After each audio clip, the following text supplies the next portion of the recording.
A deputy slapped a black woman in the sheriff's lobby. Less than 24 hours later, the governor called her ma'am. On a cold Monday morning, a black woman walked into a sheriff's department carrying nothing but a worn leather folder and a quiet sense of purpose. Less than 60 seconds later, she was humiliated in front of strangers by a deputy who assumed she didn't belong. But what nobody inside that building knew was that Naomi Carter wasn't just another visitor. Within days, hidden recordings, buried secrets, a courageous witness, and a billionaire's shocking confession would expose the truth. And when the governor finally looked at the same woman everyone dismissed and respectfully called her ma'am, an entire department realized they had judged the wrong person. A cold wind rolled through Brookdale County before sunrise, rattling bare tree branches against power lines and carrying the smell of rain through the quiet streets. By 7:30 that Monday morning, the town was beginning to wake.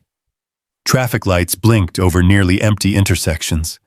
A city bus groaned past a row of brick storefronts. The windows of a small diner glowed warm against the gray morning. Naomi Carter sat behind the wheel of a modest rental car and looked at the building across the street. Brookdale County Sheriff's Headquarters.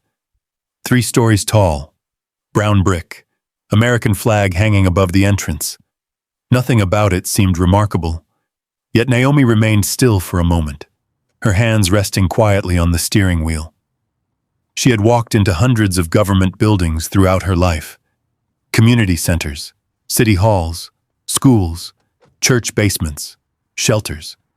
Places where people came carrying hope, fear, frustration, or nowhere else to go. She had spent most of her adult life helping strangers solve problems nobody else wanted to touch. And somehow, after all these years, she still felt the same thing before entering a new room. A small question. What kind of people would she meet inside? She reached over and picked up a worn leather folder from the passenger seat. The corners were softened from years of use. The folder looked ordinary. So did Naomi. At 45 years old, she dressed simply.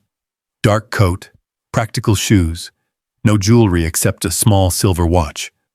No badge, no title displayed anywhere. Nothing that announced her importance. She preferred it that way. Outside, the clouds thickened overhead. Naomi stepped from the car and crossed the parking lot.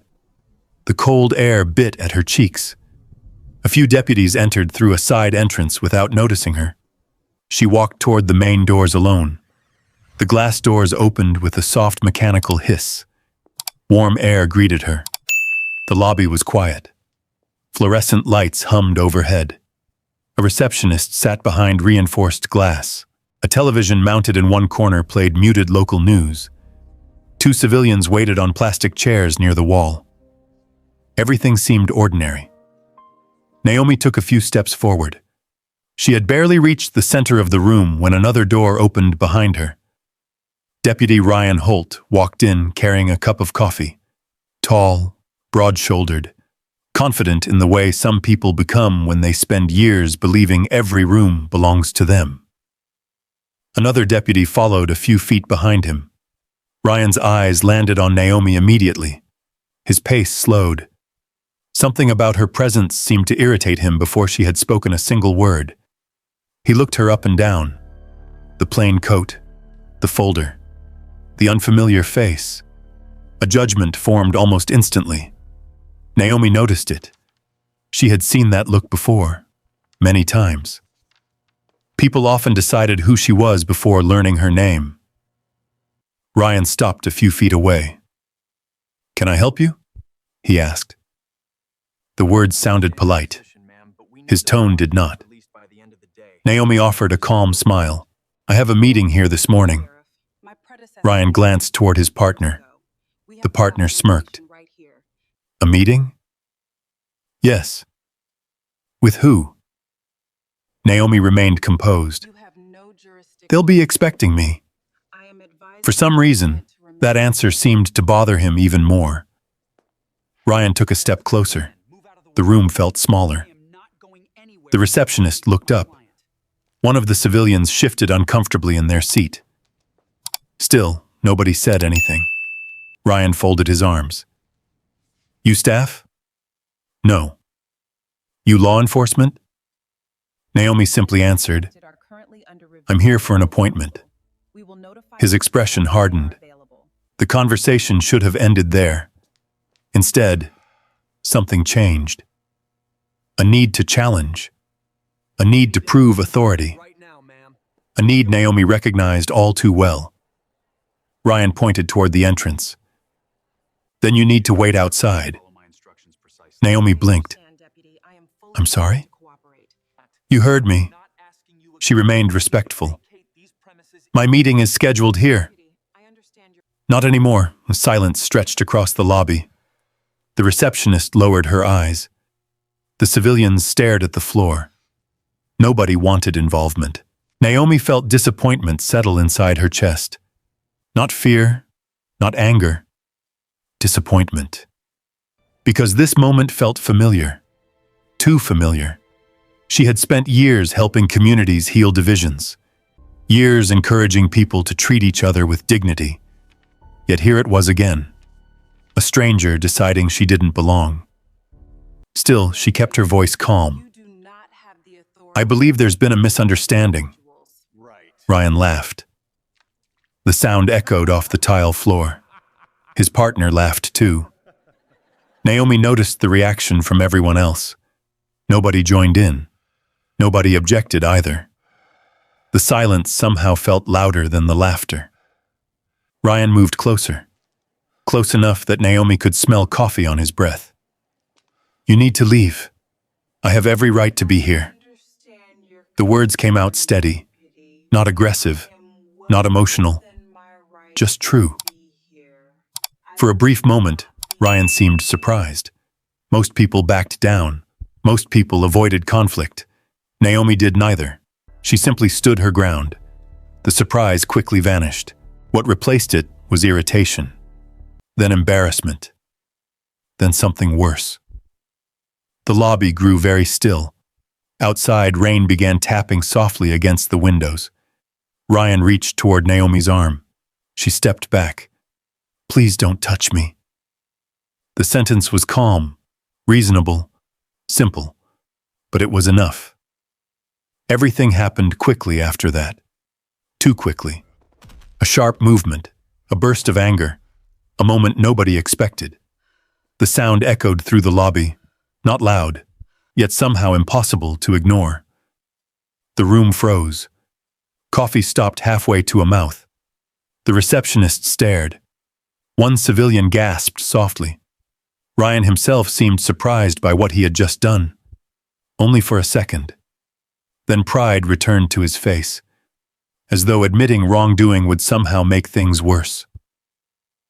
Naomi felt heat across her cheek. The sting wasn't what shocked her. What shocked her was the silence. Nobody moved. Nobody spoke. Nobody stepped forward. For a few long seconds, the entire lobby seemed trapped inside stillness.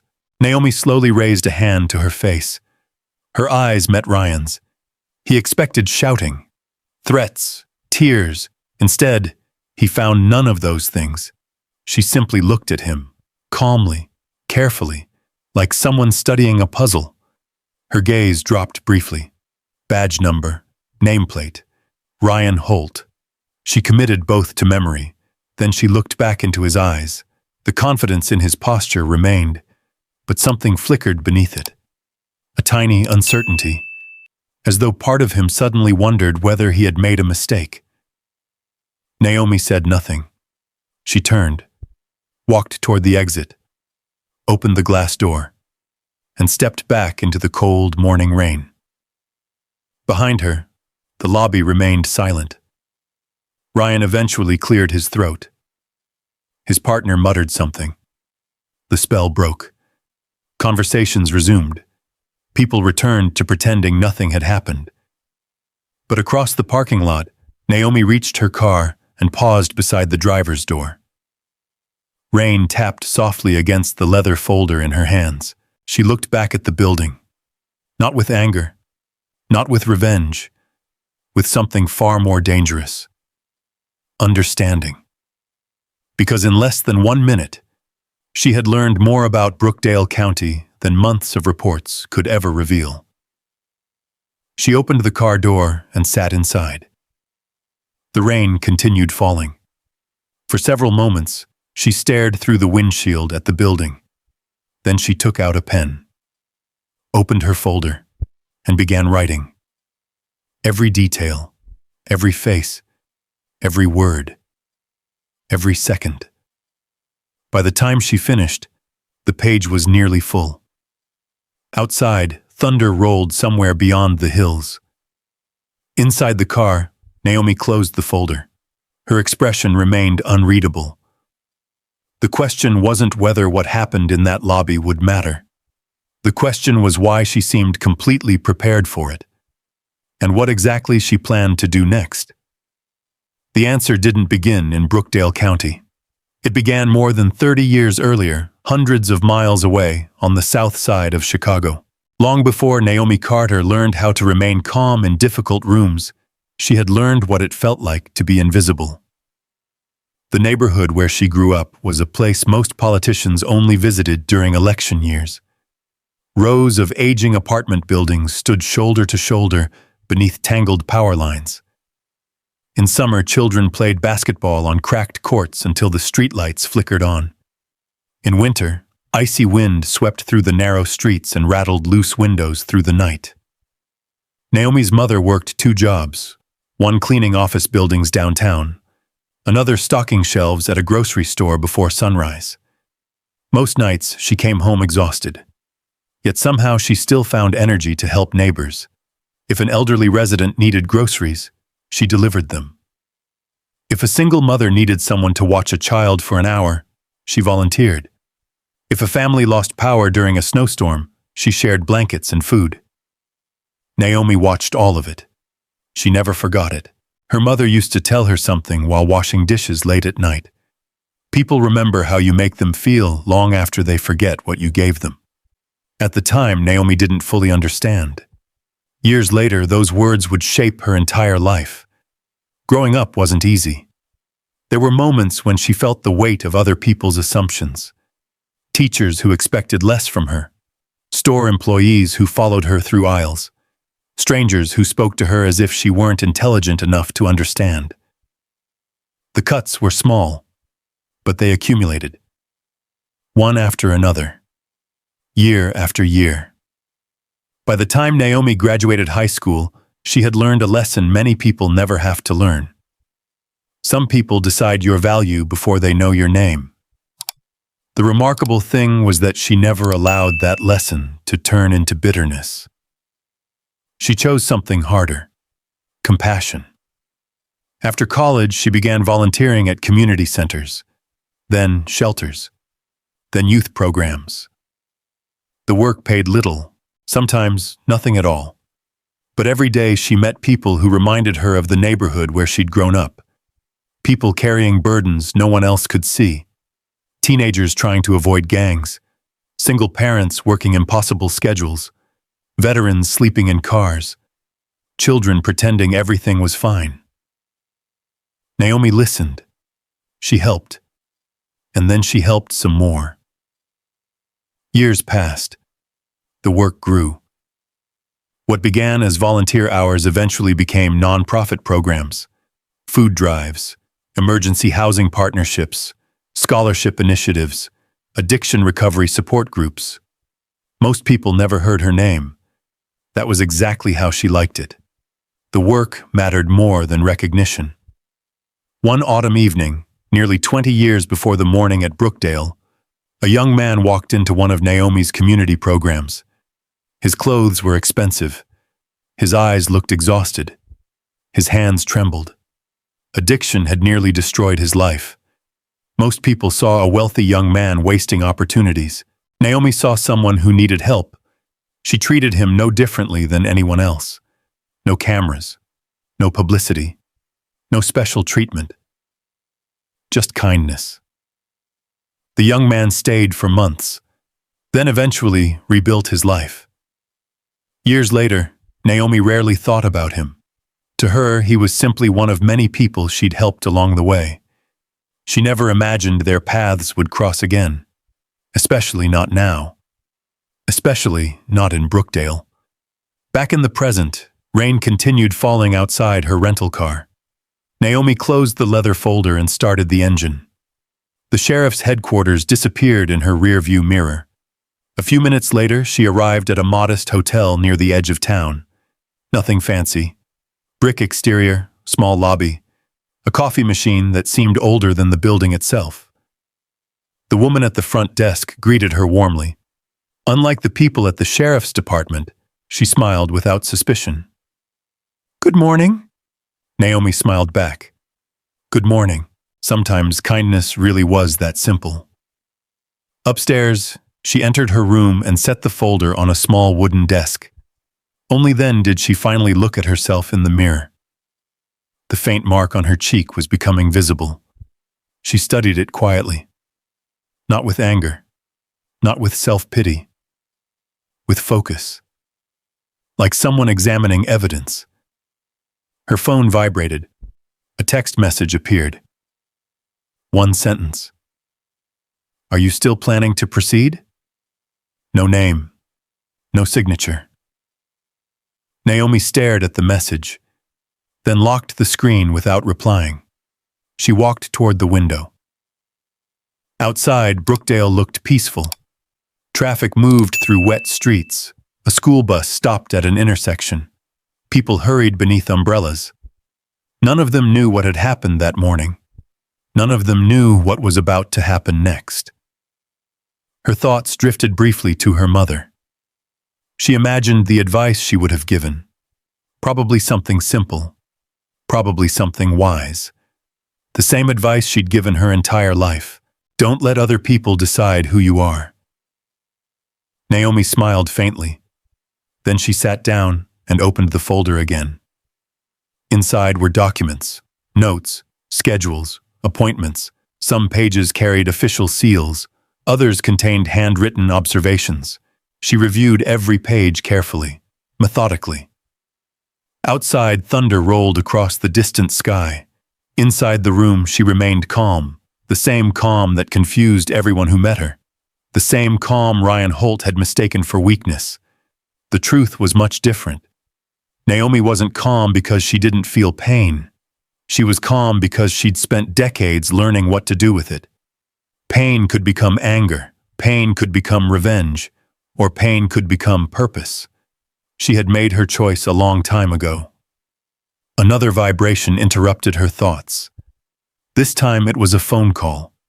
The screen displayed a number she recognized immediately. For a brief moment, she simply looked at it. Then she answered. "Hello?" A familiar voice greeted her. Warm, professional, concerned. "Naomi, are you all right?" She glanced toward the window. Rain streamed down the glass. "I've had better mornings." The voice sighed. "I heard something happened." Naomi remained silent. The caller continued. "We can discuss alternatives if necessary." For several seconds, neither spoke. Then Naomi looked once more toward the storm gathering above Brookdale. Something in her expression hardened. Not into anger, into determination. The kind that comes from years of fighting difficult battles. The kind that survives disappointment. The kind that refuses to quit. Whatever happened next, she had already made her decision. And by this time tomorrow, the people inside that sheriff's headquarters would learn exactly who Naomi Carter really was.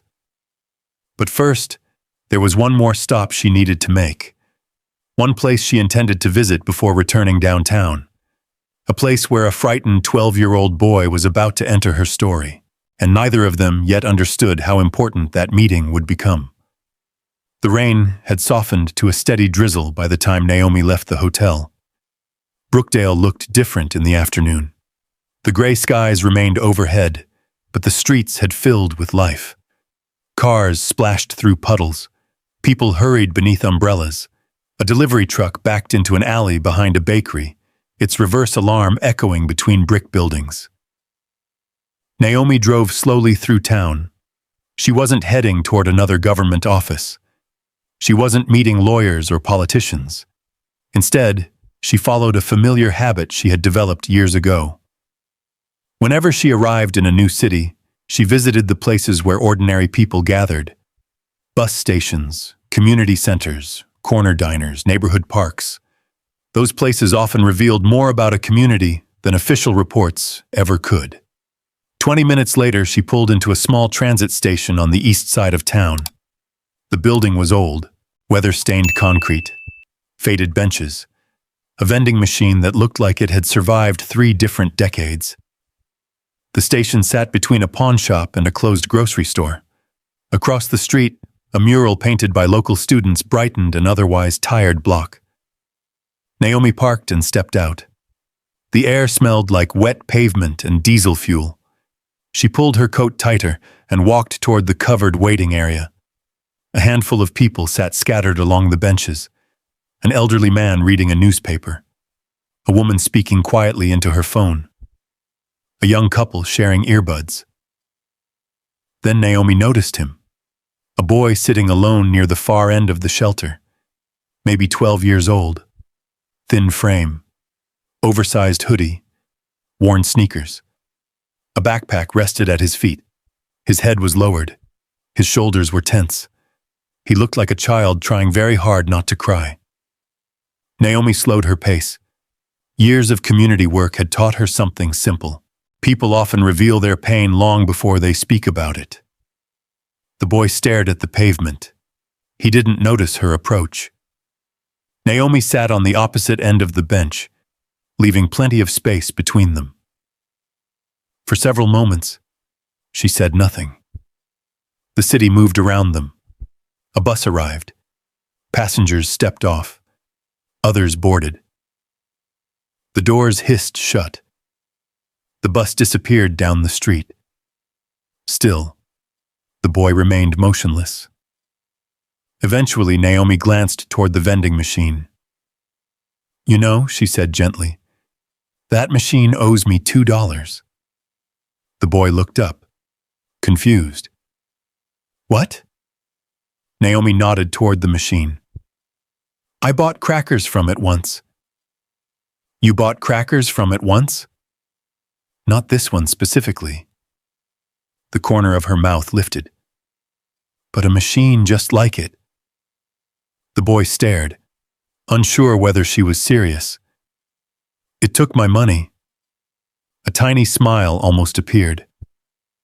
Almost. Naomi noticed. That was enough. "Did you ever get your crackers?" he asked. "No." "That's terrible." It was a difficult time. The boy laughed quietly. The sound surprised even him. For the first time, some of the tension left his face. Naomi extended her hand. "My name's Naomi." "Ethan. It's nice to meet you, Ethan." He nodded, then looked back at the ground. The silence returned. But this time it felt different. Less lonely. A few minutes passed. Then Naomi asked a simple question. "You waiting for someone?" The boy hesitated. "My mom." "She's running late?" His eyes dropped again. "No." Something in his voice made Naomi understand immediately.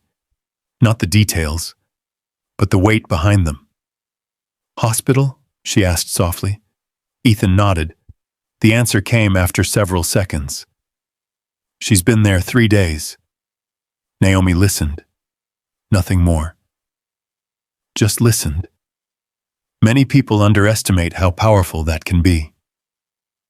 Eventually the words began coming. Slowly at first, then faster. His mother worked nights at a nursing home. She became sick, ignored it, kept working, then collapsed during a shift. Doctors expected her to recover, but she would be unable to work for weeks, maybe longer. Bills were already piling up. Rent was due soon. His grandmother lived 2 hours away. His father wasn't around. Everything felt uncertain. Everything felt scary. And Ethan was carrying far more fear than a 12-year-old should ever have to carry. When he finally stopped talking, he looked embarrassed. Sorry. For what?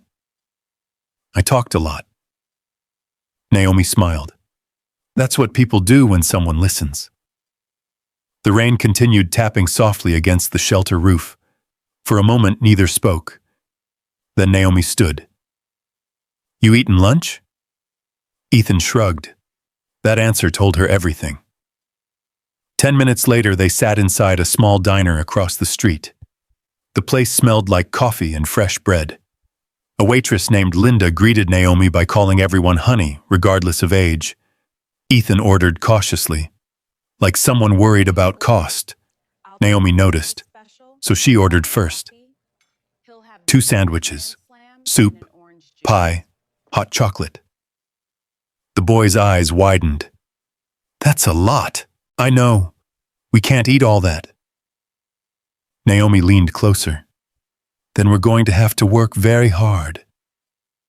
For the first time all afternoon, Ethan laughed openly. Outside the diner window, rain streaked down the glass. Inside, warmth filled the room. The food arrived. Steam rose from bowls. Silverware clinked softly against plates. For a little while, Ethan looked like a normal kid again. Not a worried caretaker. Not a frightened son. Just a boy eating lunch. When they finished, Naomi reached into her folder and removed a business card. The card was simple. No fancy title. Just her name and contact information for a nonprofit organization. She slid it across the table. If things get difficult, call this number. Ethan studied the card. Will somebody answer? Yes. What if it's late? Someone will still answer. Really? Really? The seriousness in her voice made him believe her. He carefully tucked the card into his backpack, like it was something valuable. Maybe it was. Outside, the rain finally began easing. Naomi walked Ethan back to the station. A bus approached in the distance. Its headlights glowed through the mist. The boy adjusted his backpack.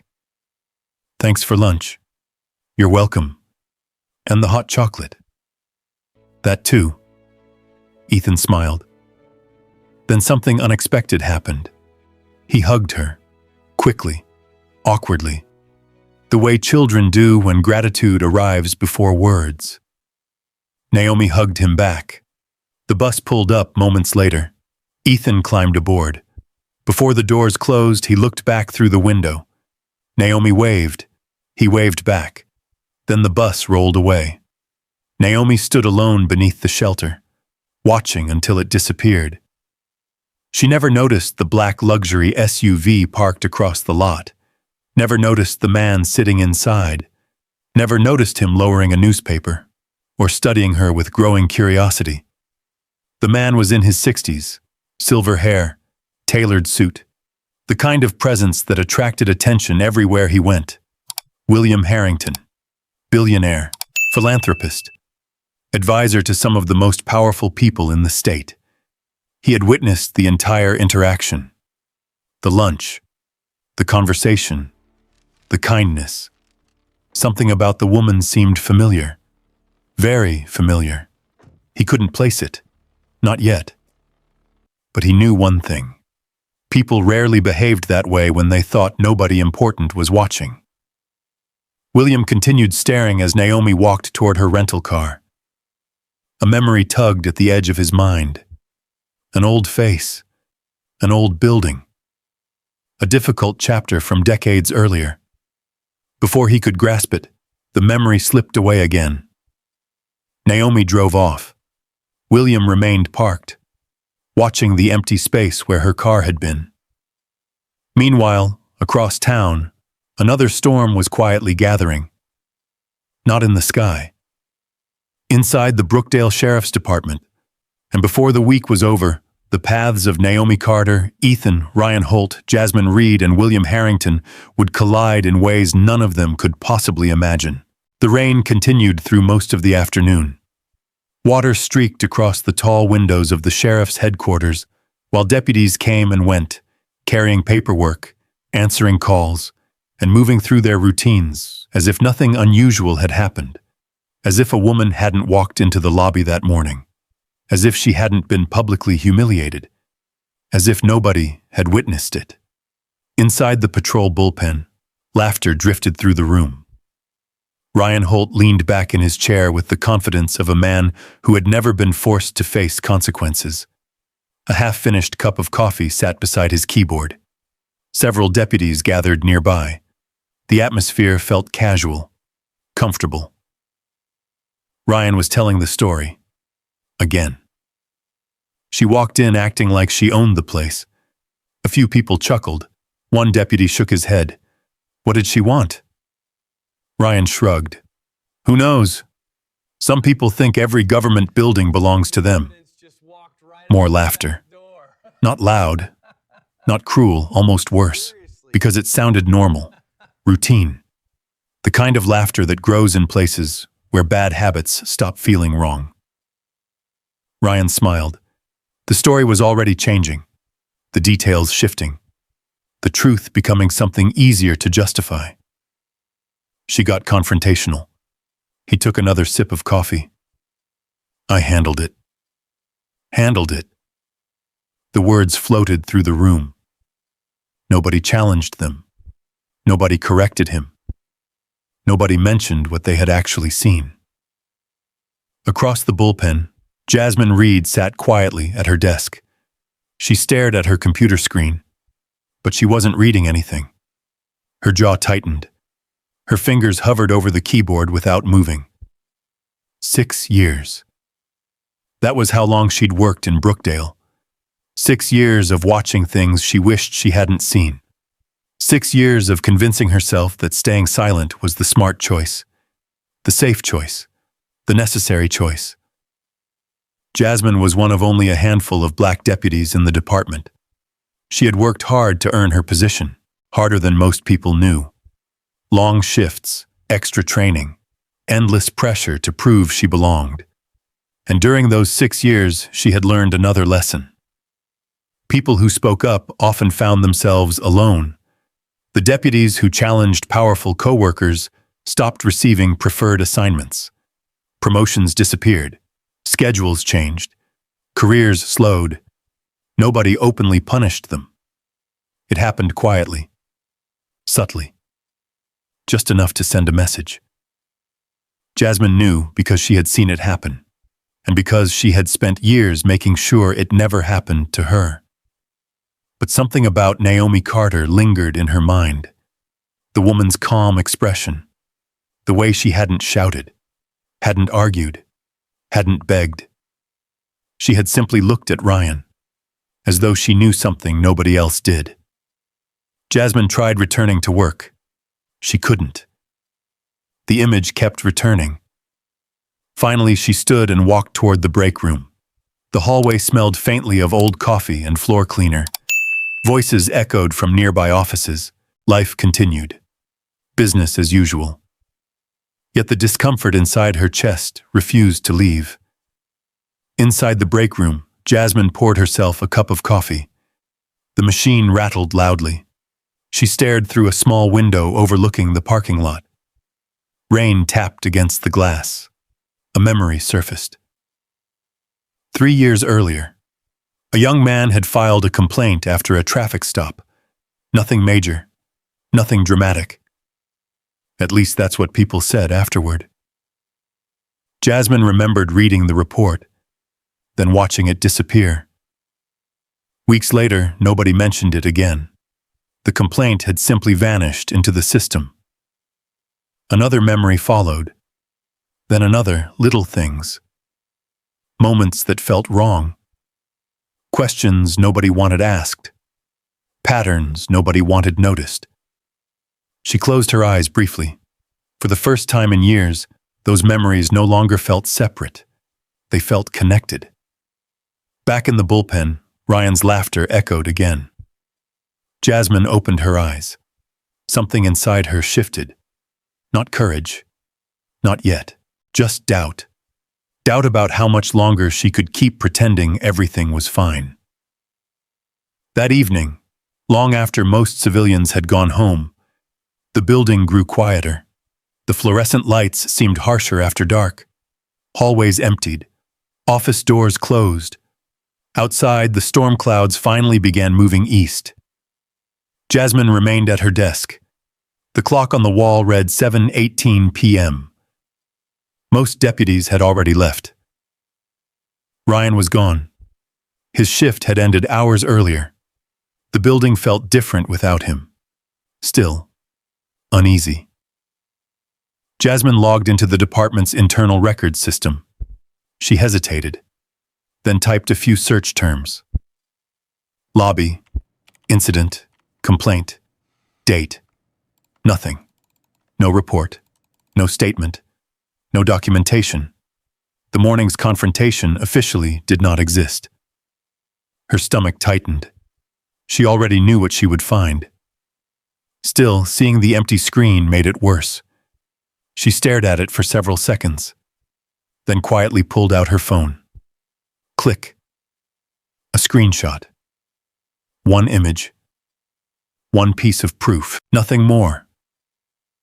She saved it, locked her phone, and looked around the room.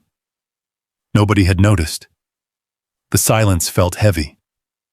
Across the building, security cameras continued recording, watching empty hallways, closed offices, darkened corners. Jasmine suddenly remembered something. The footage. A chill ran through her.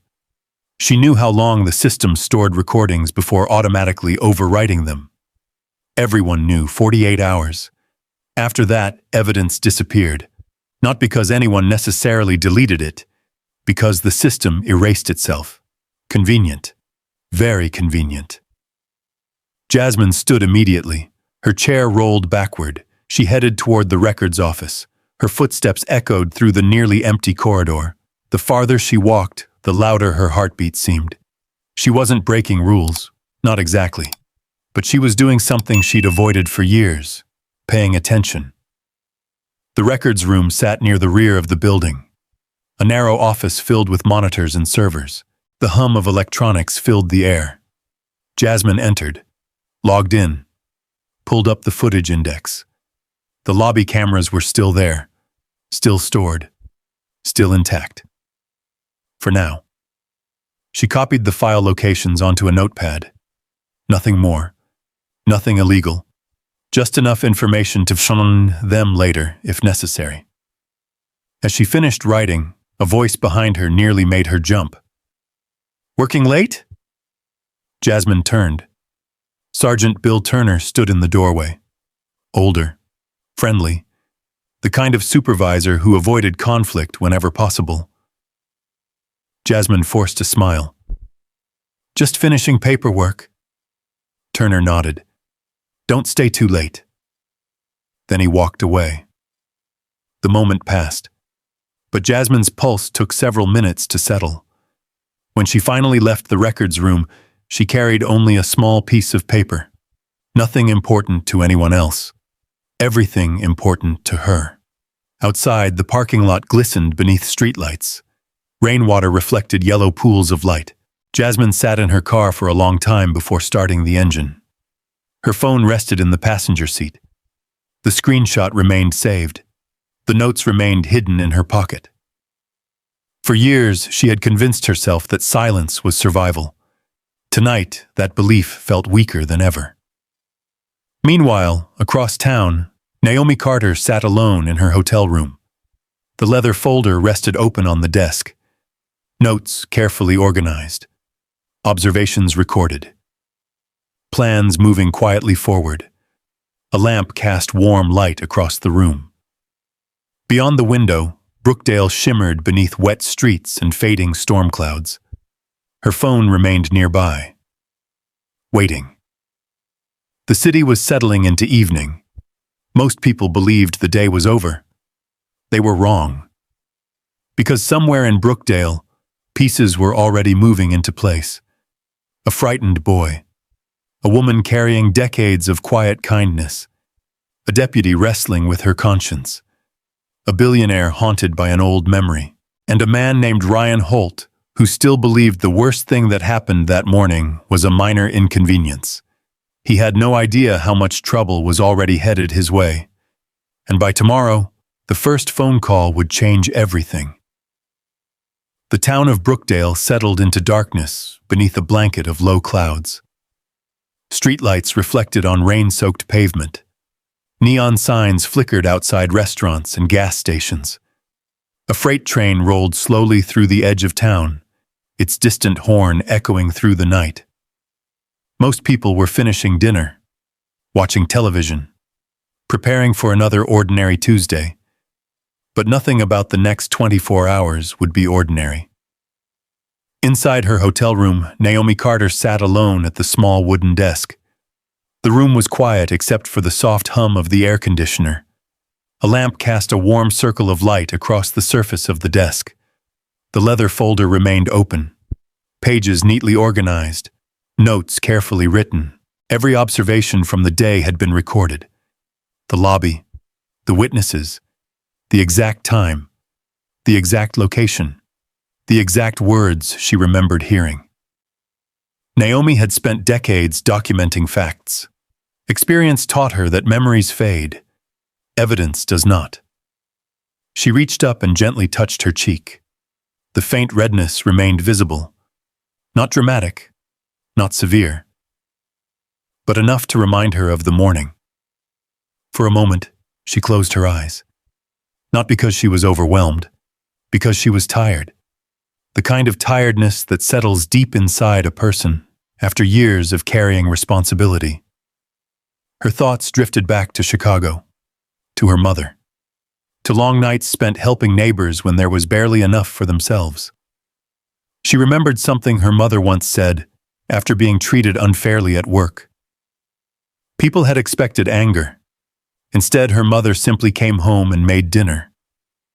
When Naomi asked why she wasn't furious, her mother smiled.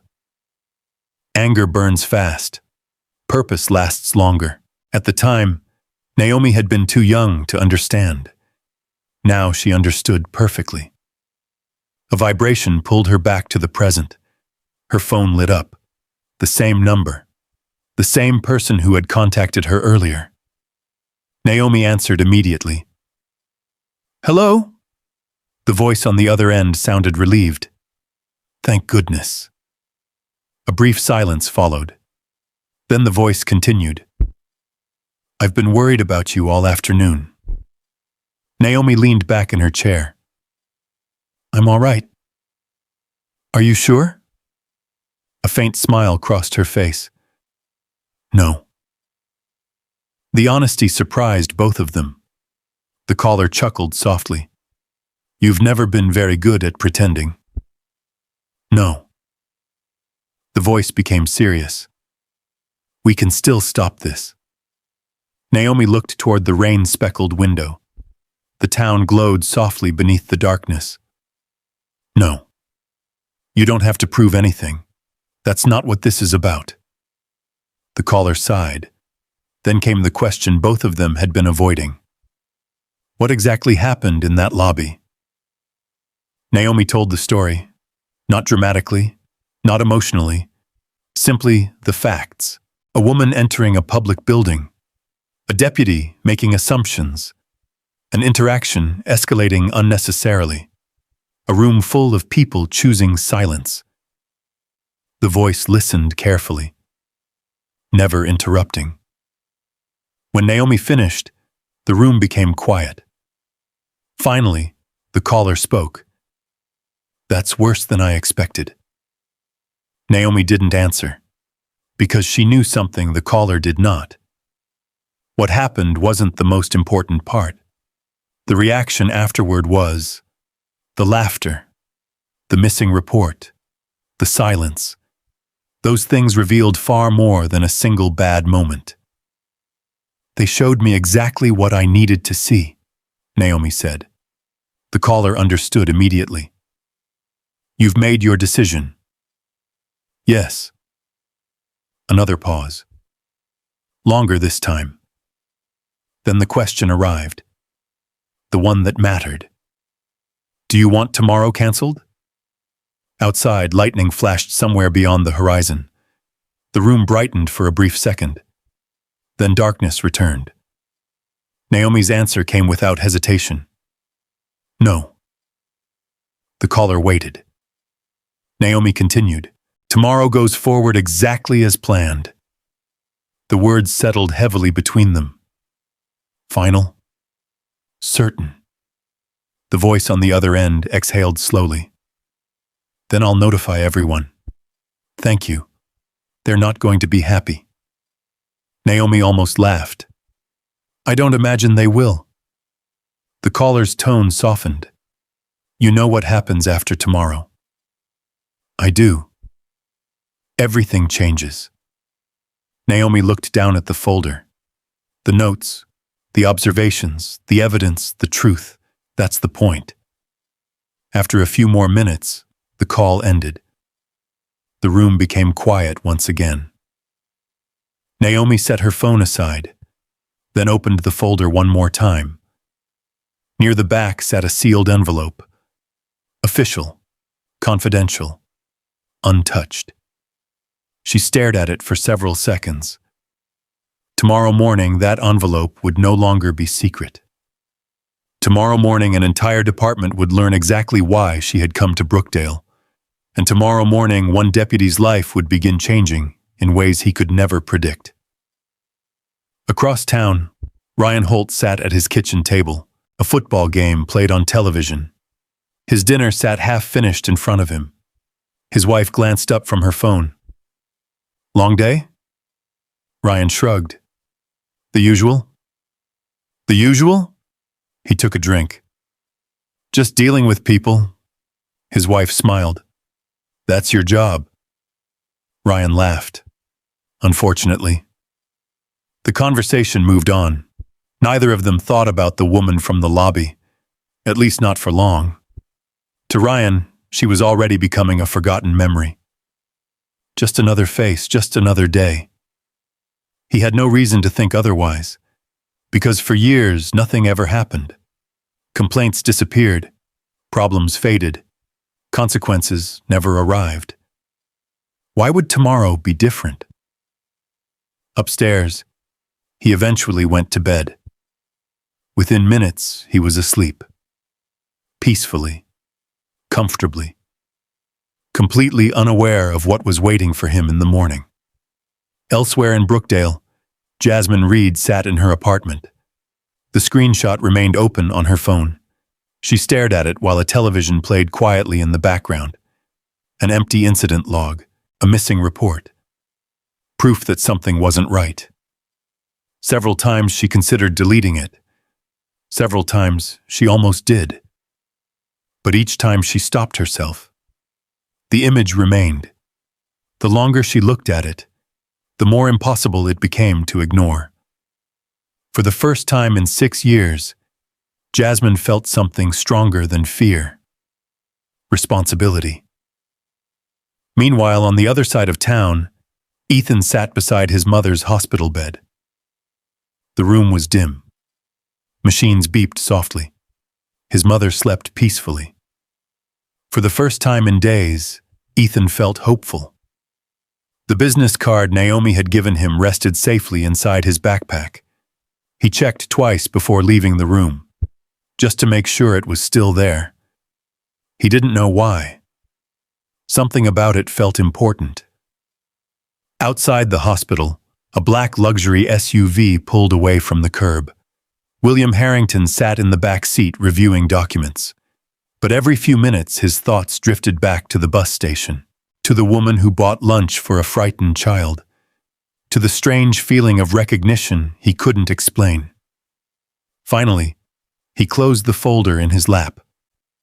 The memory refused to leave. He had seen that face before. Years ago, somewhere, somehow. The answer lingered just beyond reach, and by sunrise, William would finally remember. Back at the hotel, Naomi stood by the window one last time. The rain had stopped. Clouds were beginning to break apart. Moonlight appeared between them, a sign of better weather. Tomorrow would be clear. She found that fitting. Because by this time tomorrow, there would be no more shadows, no more uncertainty, no more hidden identities. The truth was coming, and it was coming fast. Before going to bed, Naomi looked once more at the sealed envelope on her desk. Then she turned off the lamp. Darkness filled the room. Outside, Brookdale slept peacefully. Inside the sheriff's department, an email was already being prepared. A message that would arrive before dawn. A message that would summon every deputy, supervisor, and employee to a mandatory assembly. A message that nobody would understand. Not yet. But when the doors opened at 8 o'clock the next morning, everything Ryan Holt believed about power, status, and consequence would be shattered by a single sentence. And it would begin with two simple words. Good morning. The sun rose over Brookdale beneath a sky that looked completely different from the day before. The storm was gone. The clouds had scattered. Golden light spilled across rooftops and wet streets still shining from the night's rain. People stepped out of their homes expecting an ordinary Tuesday. Inside the Brookdale Sheriff's Department, nobody expected what was coming. At 6:07 a.m., an email arrived in every department inbox. Mandatory all-hands assembly, attendance required, 8 a.m., no exceptions, no explanation, no agenda, no details. Within minutes, speculation spread through the building. Some guessed it was a budget announcement. Others expected policy changes. A few worried about state audits. Nobody knew the truth. By 7:30, deputies filled the hallways carrying coffee cups and rumors. The building buzzed with nervous energy. Ryan Holt walked through the front doors looking more annoyed than concerned. He glanced at the email on his phone and rolled his eyes. Another meeting, he muttered. A deputy beside him laughed. Maybe they're finally giving us raises. Ryan snorted. Not a chance. The two disappeared into the locker room. Across the building, Jasmine Reed sat quietly at her desk. Unlike everyone else, she felt a strange tension she couldn't explain. The screenshot still existed on her phone. The saved information about the lobby footage remained folded inside her notebook. For some reason, she couldn't shake the feeling that today mattered. The feeling had followed her since the moment Naomi Carter walked through the lobby. Meanwhile, on the opposite side of town, Naomi stood in front of a hotel mirror. The simple coat from yesterday was gone. So were the plain clothes. Today she wore a dark navy suit tailored with quiet elegance. Professional, confident, unmistakably official. The leather folder rested beside her on the bed. Inside sat documents that would soon change the course of several lives. She took a slow breath, then picked up the folder and left the room. At exactly 7:55 a.m., the briefing room inside the sheriff's headquarters was nearly full. Rows of metal chairs stretched across the floor.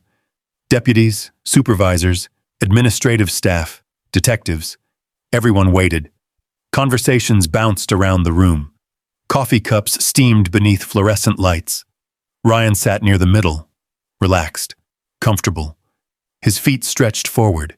His posture radiated confidence. The woman from yesterday hadn't crossed his mind once that morning. Why would she? As far as he knew, the situation was over. Finished. Forgotten. At the front of the room stood an empty podium.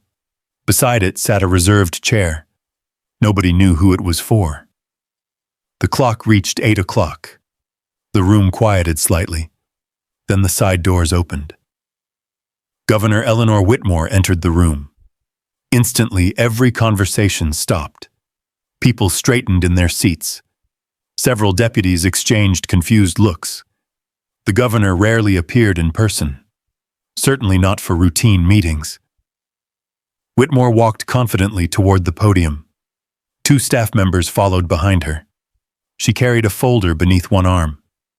No smile, no small talk. Just purpose. The atmosphere changed immediately. Even Ryan sat up. The governor placed her folder on the podium and surveyed the room. 60 faces stared back at her. The silence became absolute. "Thank you for being here." Her voice echoed clearly through the room. As many of you know, the state has spent the last 2 years reviewing public trust and accountability initiatives across multiple counties. A few people nodded. Most remained confused. Whitmore continued. Brookdale County has been selected as one of the most important sites in that effort. The room grew even quieter. Ryan glanced toward a colleague. Nobody understood where this was going. The governor paused, then spoke carefully. "For the past several months, my office has conducted a national search for someone capable of leading the next phase of that initiative." She opened her folder. Someone with decades of experience serving communities. A few heads turned. Someone with a proven record of integrity. More silence. Someone who understands accountability not as punishment, but as responsibility. Ryan shifted slightly in his chair. A strange feeling settled into his stomach. Nothing specific, just discomfort. The governor looked toward the rear entrance. Then she smiled. For the first time all morning. The smile was warm, respectful, almost personal. And then she spoke the words that would change everything. "Good morning, ma'am." Every head in the room turned. The rear door opened. A woman stepped inside. At first, nobody reacted. Then recognition spread like electricity. One face, one heartbeat, one realization after another.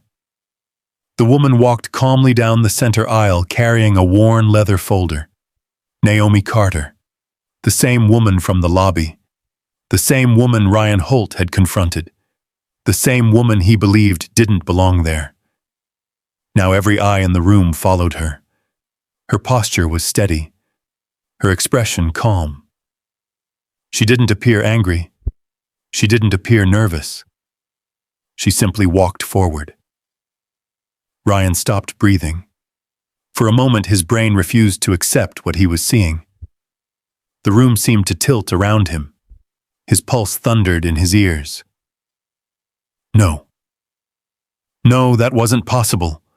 Yet there she was, the woman from yesterday, walking directly toward the governor. Several deputies stared openly. Others looked back and forth between Naomi and Ryan. Whispers began spreading through the room. Small, confused, uneasy. Jasmine Reed felt her heart racing. She recognized Naomi immediately. But unlike Ryan, Jasmine wasn't afraid. She was stunned. Naomi reached the front of the room. The governor stepped aside, then extended her hand. Not casually, not formally, respectfully. Naomi shook it. The room fell completely silent. Governor Whitmore turned back toward the audience. "I would like to introduce the newly appointed director of the statewide Public Accountability Initiative." The words hit the room like a shockwave. Ryan felt every ounce of color leave his face. Whitmore continued. "Over the past 20 years, this woman has helped build some of the most successful community trust programs in the state." Naomi stood quietly beside her. "She has advised cities, nonprofit organizations, educational institutions, and public agencies." Ryan's hands tightened around the arms of his chair. The governor wasn't finished. "And beginning today, she will oversee accountability reviews and reform initiatives affecting law enforcement agencies throughout this state." Nobody moved. Nobody spoke. The room seemed frozen. Then came the final sentence. "The woman standing beside me is Naomi Carter." Silence. Pure silence. Ryan stared at Naomi. Yesterday, he had looked at her and seen someone powerless, someone insignificant, someone he could dismiss. Now the entire room was standing in honor of her appointment. Every assumption he made 24 hours earlier collapsed at once. Naomi finally stepped toward the podium. The leather folder remained tucked beneath one arm. Her eyes moved across the audience. She recognized faces from the lobby. The receptionist. Several deputies. Ryan. Jasmine. She didn't linger on any of them. Not yet. When she finally spoke, her voice was calm, measured, strong. I appreciate the governor's confidence. No anger, no bitterness, nothing dramatic. That somehow made the moment even more powerful. I came to Brookdale because accountability begins with truth. The room listened carefully. Truth isn't always comfortable. A few people shifted uneasily. Sometimes the most important thing we learn about an organization happens when nobody believes they're being observed. Ryan felt his stomach drop. Several deputies looked directly at him. Others suddenly remembered yesterday. The lobby, the confrontation, the silence. Every detail returned. Naomi paused. The room remained absolutely still. Then she said something that sent a chill through every person present. Yesterday, I learned a great deal about Brookdale County. And for the first time since that morning in the lobby, Ryan Holt understood something terrifying. Naomi Carter had never walked into that building by accident. She had come there for a reason. And whatever happened next was only beginning. The silence inside the briefing room seemed to stretch forever. No one moved. No one coughed. Even the hum of the fluorescent lights felt louder than before. Naomi Carter stood calmly at the front of the room, while 60 pairs of eyes remained fixed on her. For most of the people in that room, the shock came from learning who she was. For Ryan Holt, the shock came from realizing who she had always been. The woman he had dismissed. The woman he had judged. The woman he had humiliated. She hadn't changed overnight. The only thing that had changed was what he knew. Governor Whitmore stepped back from the podium and allowed Naomi to continue. Naomi rested the leather folder on the podium. Her hands were steady. Her voice remained calm. I know many of you have questions. The statement drew a few uneasy glances around the room. Some of you are probably wondering why I arrived in Brookdale without any formal introduction. Nobody answered. Nobody needed to. The question hung in the air. Naomi nodded slightly. The answer is simple. She paused, because I needed to see the truth. The room grew even quieter. A prepared visit shows you what people want you to see. Her eyes moved slowly across the audience. A real visit shows you who people are. Ryan felt his throat tighten. Several deputies lowered their eyes. Others sat perfectly still. Naomi continued. The statewide Public Accountability Initiative was created because communities across this state have asked an important question. She opened the folder. Can trust be rebuilt?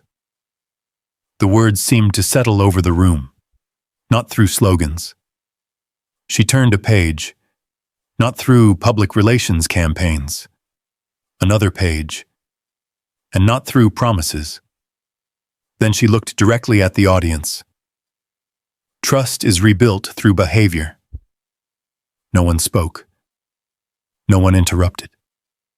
The room was completely hers. Governor Whitmore watched proudly from the side. Naomi had spent her life speaking in difficult rooms. She knew how to command attention without raising her voice. I wasn't sent here to punish anyone. That surprised some people. Ryan looked up. Naomi noticed. But I was sent here to learn the truth. Her gaze lingered briefly on him before moving on. The moment lasted less than a second. Yet Ryan felt exposed, like someone had turned a spotlight toward him. Naomi closed the folder. Then came the revelation. The Brookdale visit was intentionally confidential. A ripple moved through the audience. Several supervisors exchanged glances. Confidential? Naomi nodded. Only a very small number of people knew I would be arriving. Now even more people looked confused. She continued. The purpose was to observe how ordinary citizens are treated when no one believes they are being watched. The room froze. The meaning became clear instantly. Yesterday wasn't an accident. Yesterday had been a test, and Brookdale had failed. Ryan's stomach dropped. Hard. His heartbeat pounded in his ears. Every second of the previous morning replayed itself in brutal clarity. The lobby, the assumptions, the confrontation, the humiliation. The moment he believed he was in control. Now it all looked different. Much different. He wasn't evaluating Naomi. She had been evaluating him. Across the room, Jasmine Reed felt a strange mixture of emotions. Shock, relief, hope. For years, she had watched problems disappear into silence. Now someone had finally arrived who seemed willing to look directly at them. Governor Whitmore stepped forward again. Director Carter has spent more than 2 decades helping communities rebuild relationships between citizens and institutions. The governor's voice carried authority. But her work only succeeds when people are willing to be honest. The word honest seemed to linger. Some deputies shifted in their seats. Others remained motionless. Ryan stared at the floor. Naomi spoke again. Over the coming weeks, our office will conduct a comprehensive review. The room stiffened. Procedures. A page turned. Community complaints. Another page. Accountability systems. The final page. And organizational culture. That last phrase hit harder than all the others. Because culture wasn't paperwork. Culture wasn't policy. Culture was people. Culture was what happened when nobody important was watching. Culture was yesterday morning. The governor glanced toward Naomi. A silent signal. The next part belonged to her. Naomi took a breath, then said something nobody expected. Every person in this room deserves the opportunity to do the right thing. Several heads lifted. Ryan looked up. So I'm going to ask for cooperation. Her tone remained calm. Professional, not threatening. Because this review isn't about destroying careers. A few shoulders visibly relaxed. It's about understanding the truth. The room listened carefully, and the truth helps everyone. For a brief moment, the tension eased. Then Naomi added one final sentence. The review begins immediately. The tension returned, stronger than before. The meeting ended 20 minutes later. No applause, no celebration, just silence. The kind of silence that follows an earthquake. People stood slowly. Conversations began in whispers. Nobody seemed sure what to say. The room emptied in small groups. Ryan remained seated longer than most. His hands felt cold. His thoughts raced. This can't be happening. It wasn't just embarrassment anymore. It was fear. Real fear. Because the more he thought about yesterday, the worse it looked. He finally stood and walked into the hallway. Deputies were already talking. Quietly. Carefully. Some avoided eye contact. Others glanced at him before looking away. For the first time in years, Ryan felt uncertainty. He hated it. At the far end of the corridor, Jasmine Reed watched him pass. Their eyes met briefly. Ryan looked away first.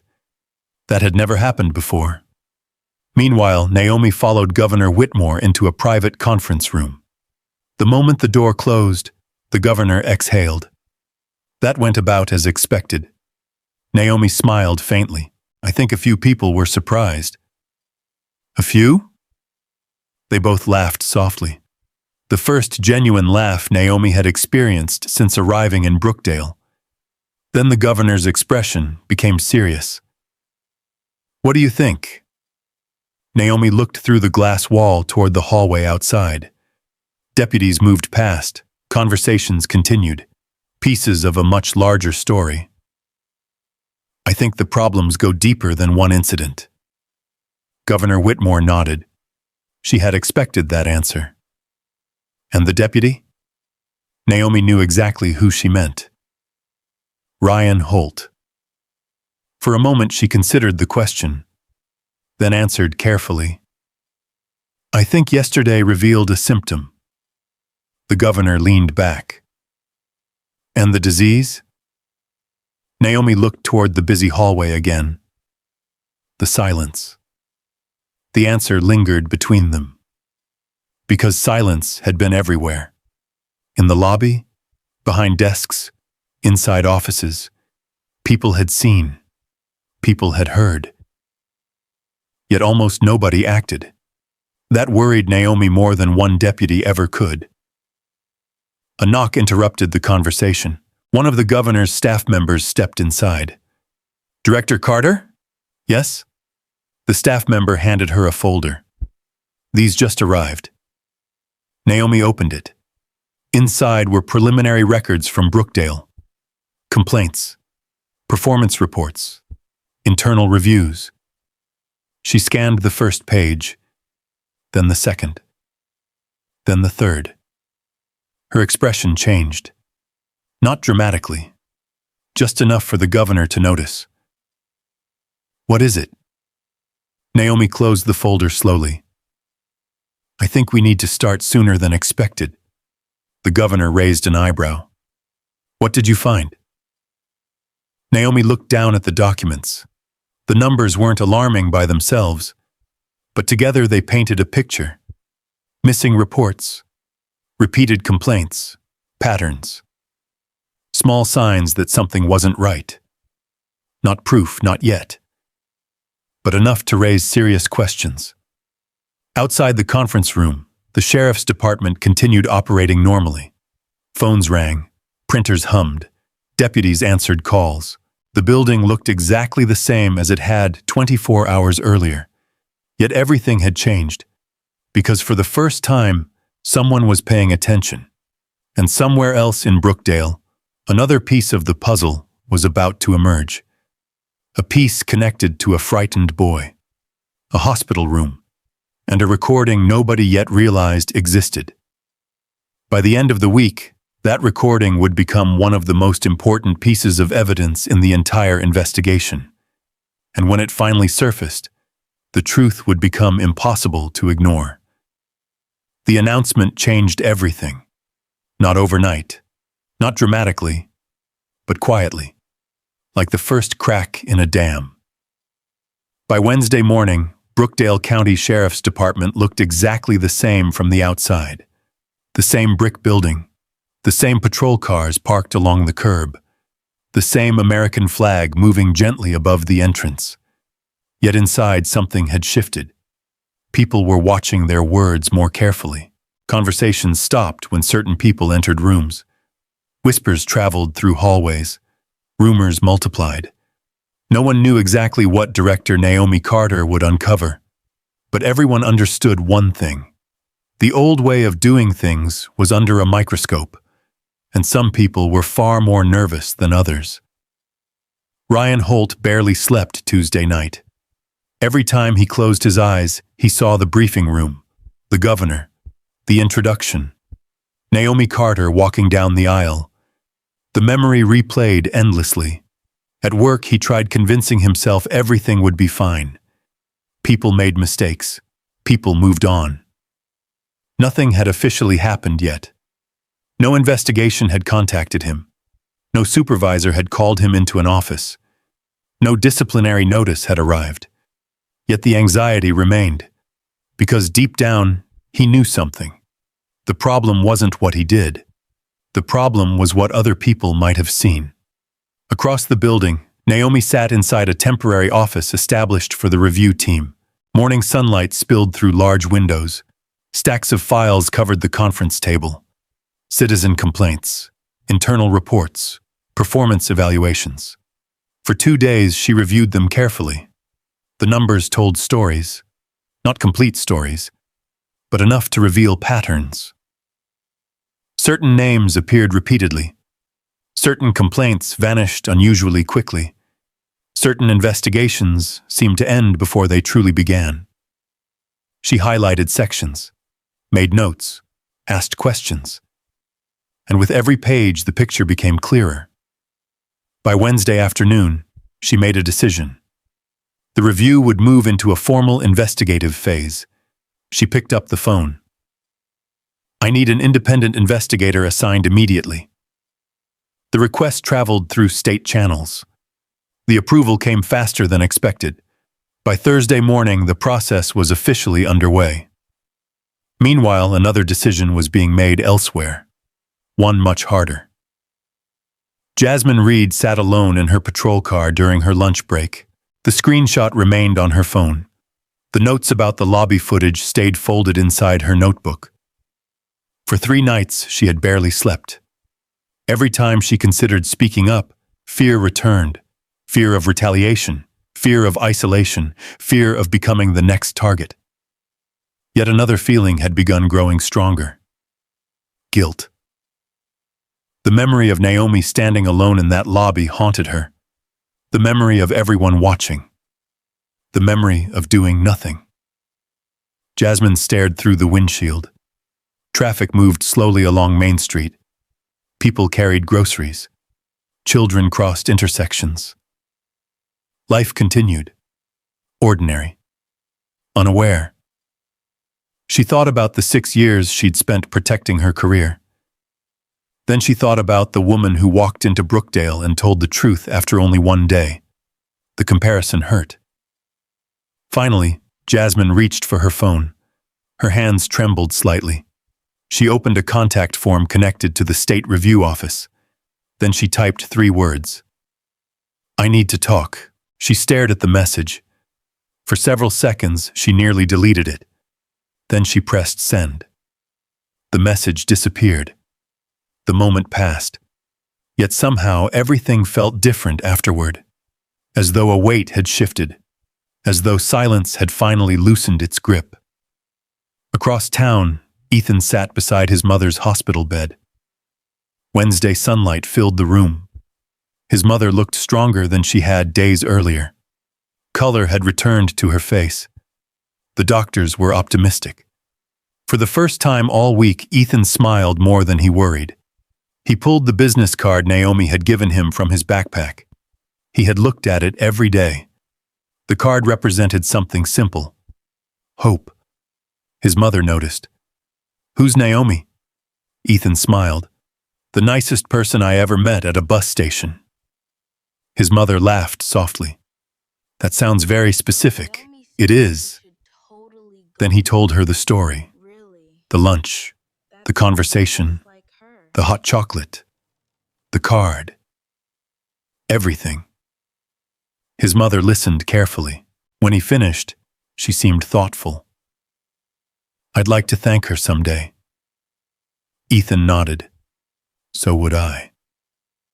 Neither of them realized how soon that opportunity would arrive, or that they were already connected to something much larger. Thursday afternoon brought another development. An investigator from the State Review Office arrived in Brookdale. His name was Marcus Bennett, 58 years old, former prosecutor, known for being methodical, patient, impossible to intimidate. Marcus met with Naomi privately. The two spent hours reviewing documents, patterns, timelines, complaints, witnesses. When the meeting ended, Marcus leaned back in his chair. "I think your instincts were right." Naomi nodded. "So do I." Marcus tapped one particular file. "What concerns me isn't one incident." He looked up. "It's the culture surrounding it." Naomi recognized the word immediately. Culture. The same word she had spoken during the assembly. The same problem she suspected from the beginning. A culture where people stopped asking questions. A culture where silence became normal. A culture where accountability slowly disappeared. Marcus closed the folder. "Let's start with witnesses." Naomi agreed. The interviews began the next morning. Some employees remembered little, others remembered more. Most seemed nervous. Several avoided direct answers. But one interview changed everything. Jasmine Reed walked into the conference room shortly after 10 o'clock. She carried a small notebook. Nothing else. Marcus greeted her politely. Naomi was not present. By design, the process needed independence. Jasmine sat down, her hands folded tightly together. For a moment she said nothing. Marcus waited, patiently. Finally she spoke. I saw what happened. The words felt small, yet they changed everything. For nearly 2 hours, Jasmine answered questions, carefully, honestly. She described the lobby, the confrontation, the silence afterward, the missing report, the screenshot, the saved footage information, every detail. When she finished, Marcus thanked her, then asked one final question. Why speak now? Jasmine stared at the table. The answer came quietly. Because I'm tired of pretending I don't see things. The room became silent. Marcus nodded. He understood. That afternoon, another witness unexpectedly appeared. Not inside the sheriff's department. Inside Brookdale Memorial Hospital. Ethan's mother had finally regained enough strength to sort through her belongings. Her purse, her phone, messages, photos, voicemails. Simple things neglected during days of treatment. While reviewing files on her phone, she noticed something unusual. A video. Only a few minutes long. Recorded Monday morning, before her hospitalization, before everything changed. She frowned, confused, then pressed play. The footage wasn't intentional. The camera had been activated accidentally while she sat waiting near the sheriff's building that morning. The image quality was poor. The phone had remained inside her purse. Most of the screen showed darkness. But the audio was clear, very clear. Voices, footsteps, a confrontation. A woman calmly explaining she belonged there. A deputy refusing to listen. Then silence. Then words. Words that sounded far worse than anyone imagined. The woman's eyes widened. She replayed the recording, then replayed it again. By the third time, she realized something important. She knew that voice. Not personally, but recently. Very recently. The same woman Ethan had described. Naomi. A chill moved through her. She immediately called her son. And before the day ended, a message would be sent to the review team. A message containing a recording nobody knew existed. A recording capable of turning suspicion into proof. And once Marcus Bennett listened to it, the investigation would never be the same again. The file arrived late Friday afternoon. Outside, Brookdale was settling into another quiet evening. The sun hung low above the horizon, casting long golden shadows across storefront windows and empty parking lots. Inside the temporary review office, Marcus Bennett sat alone at a conference table covered with folders. The building had grown quiet. Most employees had already gone home. Only a handful of lights remained on throughout the sheriff's headquarters. Marcus opened the email. Attached was a short audio file. Nothing about it looked remarkable. No official label. No special markings. Just a recording accidentally captured by a woman sitting near the lobby on Monday morning. The kind of file that might have been deleted without a second thought.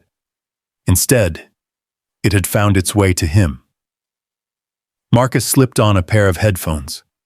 Pressed play. For several seconds he heard only background noise. Footsteps, doors opening, distant voices. Then the conversation began. A woman speaking calmly, respectfully, a deputy responding. The tone shifted. The tension increased. Marcus listened carefully. Every word, every pause, every change in voice. By the time the recording ended, he remained completely still. Then he replayed it. Again. And again. Each time he noticed something new. Not because the language itself was shocking, but because it confirmed a pattern, a mindset, a behavior. Something much larger than a single incident. The recording matched witness statements.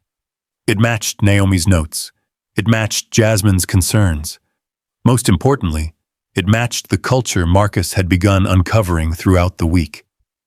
He removed the headphones slowly. The room felt heavier now. The evidence was no longer pointing in one direction. It was converging. The pieces were beginning to fit together. He immediately called Naomi. She answered on the second ring. "You listened to it." Marcus almost smiled. "You know me too well." Silence. Then Naomi asked the only question that mattered. "What did it tell you?" Marcus looked through the conference room window toward the dark hallway outside. "It told me this isn't about one bad decision."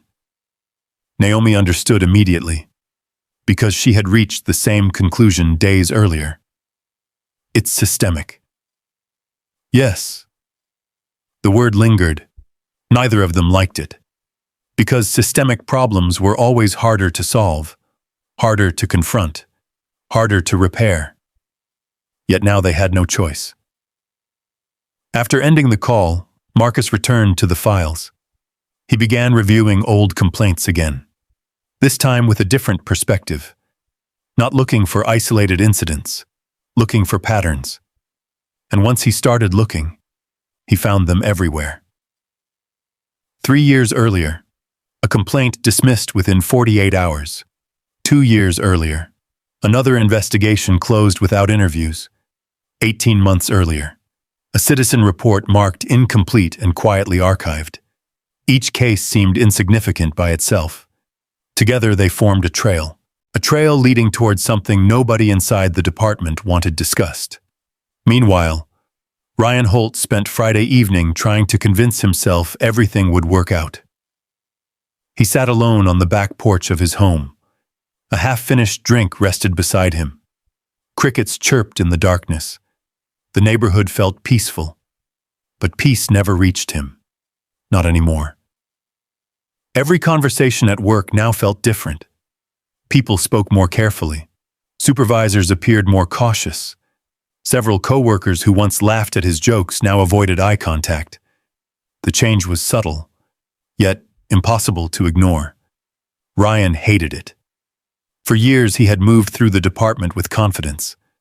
Now uncertainty followed him everywhere. His phone buzzed. A text from another deputy. "You hear they're reopening old complaints?"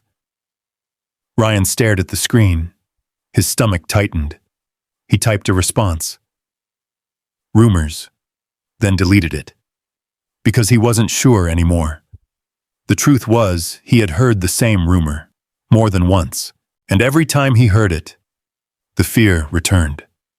Across town, Jasmine Reed sat at her kitchen table reviewing old memories. Not photographs, not documents. Memories, faces, names, conversations she wished she had challenged years earlier. The more she reflected, the more she realized something painful. Silence had never protected anyone. Not really. It had only delayed consequences, including her own. For the first time in years, Jasmine felt lighter. Not because the situation was improving, because she had finally stopped carrying it alone. Elsewhere in Brookdale, Ethan's mother was discharged from the hospital. The doctors were pleased with her recovery. The road ahead would take time. But she was healing. As Ethan helped her into the car, she smiled for the first time in days. "You know who we need to thank?" Ethan grinned. "Naomi." His mother nodded. "Definitely Naomi." The business card remained tucked safely inside his wallet. The card had become a symbol of something unexpected, kindness arriving exactly when they needed it. Neither of them knew how closely their story had become connected to hers. Not yet. Saturday morning arrived bright and clear. No rain, no clouds. Just blue skies stretching over Brookdale County. The weather felt almost symbolic, as if the town itself was slowly emerging from a storm. At 10 o'clock, Naomi received a visitor. The receptionist called her office. "There's someone here asking for you." Naomi looked up from her paperwork. "Who is it?" The receptionist hesitated. "A Mr. William Harrington." Naomi froze. Just briefly. The name felt familiar. Very familiar. A moment later, William entered the room. Tall, silver-haired, elegant without being flashy. The years had changed him, but not enough. The instant Naomi saw his face, she remembered. Not the billionaire, not the advisor, not the public figure. She remembered a frightened young man sitting in a recovery group 20 years earlier. A young man trying desperately to rebuild his life. William smiled. "So it is you." Naomi stood, surprised. Genuinely surprised. "William." He laughed softly. "I've been trying to find you for years." The room fell quiet. Outside the window, sunlight reflected from parked cars. Inside, two people stood separated by decades of history. History neither had expected to revisit. William shook his head in disbelief. "Do you have any idea how many times I wondered where you went?" Naomi smiled. "I was busy." That answer made him laugh even harder, because it was exactly the answer he expected. For the next hour they talked, about old neighborhoods, old programs, old struggles.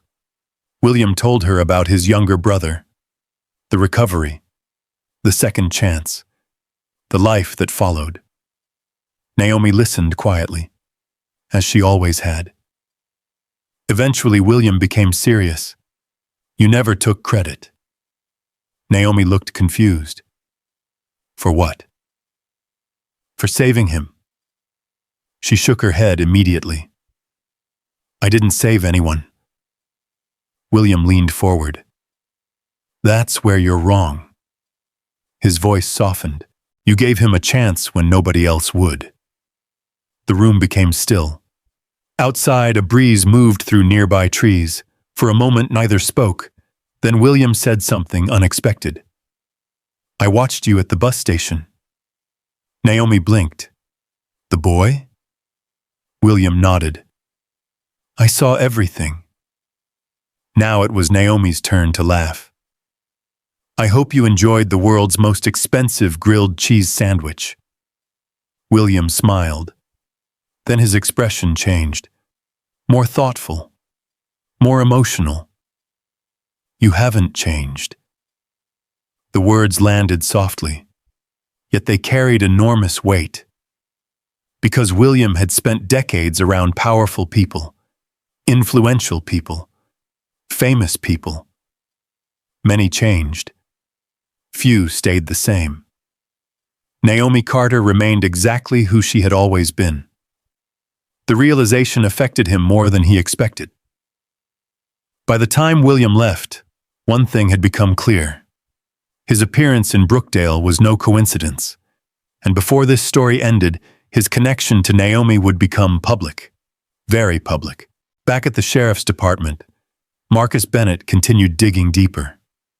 Every hour brought new information, new witnesses, new questions, new concerns.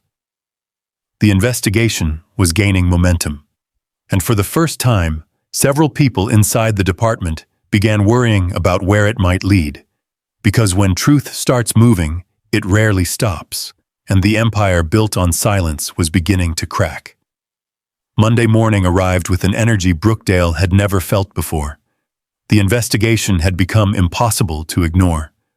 What began as quiet questions was now generating conversations throughout the county. Not public conversations, not yet. But inside offices, inside conference rooms, inside patrol cars parked beneath shade trees during lunch breaks. People were talking. And when people started talking, old stories had a way of finding daylight. Inside the review office, Marcus Bennett sat surrounded by witness statements. The stack had grown significantly over the weekend. Names continued appearing. Former complaints resurfaced. Old incidents suddenly seemed important again. Each new testimony strengthened the same conclusion. The problem was never one deputy. The problem was a culture that allowed certain behaviors to survive. Marcus had seen similar patterns before, not often, but enough to recognize them. The investigation was now moving faster than anyone expected, and Ryan Holt felt every bit of it. He walked through the sheriff's headquarters that morning, noticing something different. The conversations stopped when he approached. People became careful, guarded. Several coworkers who once greeted him warmly now offered only brief nods. No accusations, no confrontations, just distance. The kind of distance people create when uncertainty enters a room. Ryan hated it. He hated not knowing. He hated waiting. Most of all, he hated the feeling that events were unfolding beyond his control. Meanwhile, Naomi Carter was sitting in a conference room with Governor Whitmore. Large windows overlooked downtown Brookdale. Morning sunlight filled the space. Coffee cups sat untouched between stacks of reports. The governor was reviewing updates from the investigation. The deeper she read, the more troubled she became. Finally, she set the documents down. "This is bigger than we thought." Naomi nodded. "I know." The governor looked toward her. "Do you regret coming here alone?" Naomi smiled faintly. "No." The answer came without hesitation. Whitmore wasn't surprised. Naomi had always been that way. Strong without appearing strong. Determined without needing attention. The governor leaned back in her chair. "You know something I've never understood?" Naomi raised an eyebrow. "What?" Whitmore smiled. "You've spent your entire life helping people." "That's true. You've changed countless lives." Naomi shrugged. "Maybe a few." The governor laughed softly. "See? That's exactly what I mean." Naomi looked confused. "You never keep score." The room became quiet, because the statement was true. Naomi rarely remembered the people she'd helped, not because they weren't important, because she never viewed kindness as a transaction. You helped because someone needed help. Then you moved forward. Simple. At least to her. The governor glanced toward another folder.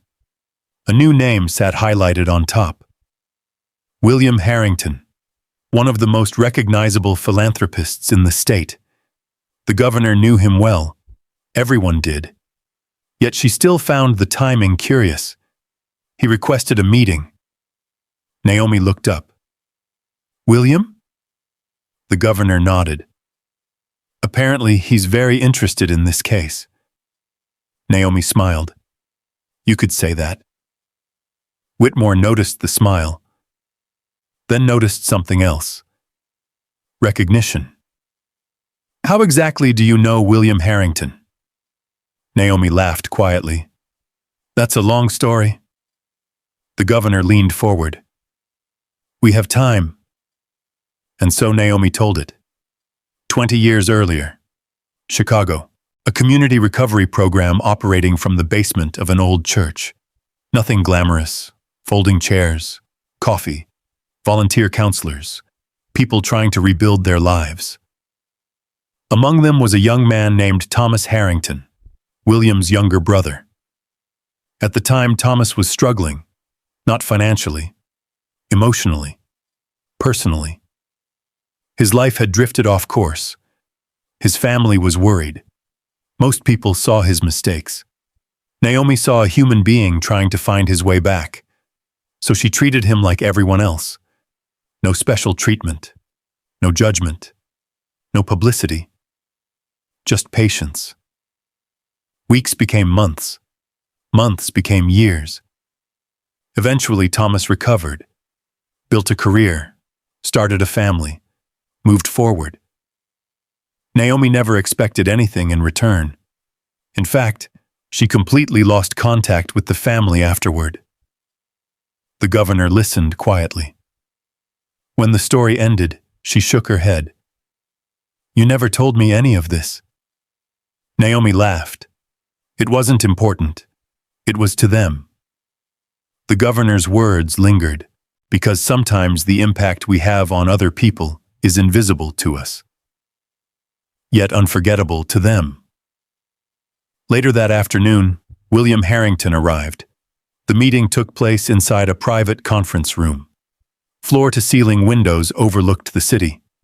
The room carried the understated elegance common to government buildings designed for important conversations.